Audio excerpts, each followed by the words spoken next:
How are you today, ma'am? I'm okay. How's our visit today with the former president? Yes, okay lang naman yung bisita. It was a good day today. And we talked about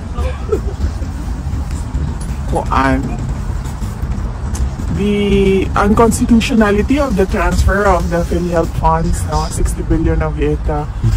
And it was decided that it should be returned. That's correct. Yes, to PhilHealth. And then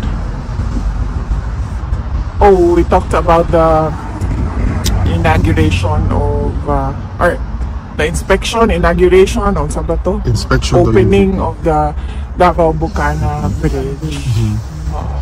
VP, what's the reaction of the former president and you yourself with respect to the unanimous decision of the Supreme Court 15-0 asking the government to return the funds to the PhilHealth Fund? Well, the Supreme Court is the final arbiter of legal cases in our country, and if they say that it is unconstitutional, then it is, and then it should be returned. Rightly so, because dapat ang pera ng PhilHealth ay binabalik or nire-reinvest balik sa health programs ng ating bansa.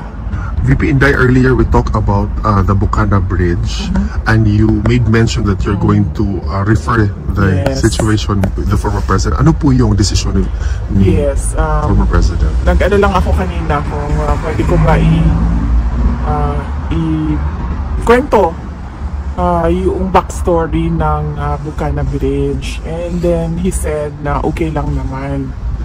So ang nangyari dyan ay ang Bucana Bridge is kaparte ng buong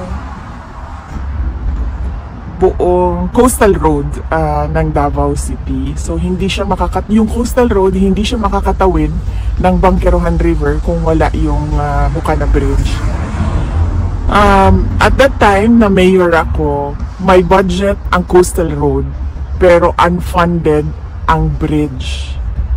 And it was made known at the time to former President Duterte that the bridge is unfunded. At siya ay naghanap ng paraan para mabigyan ng pondo yung bridge. So noong nakahanap siya ng pondo, ay sinimulan yung negotiations, sinimulan yung mga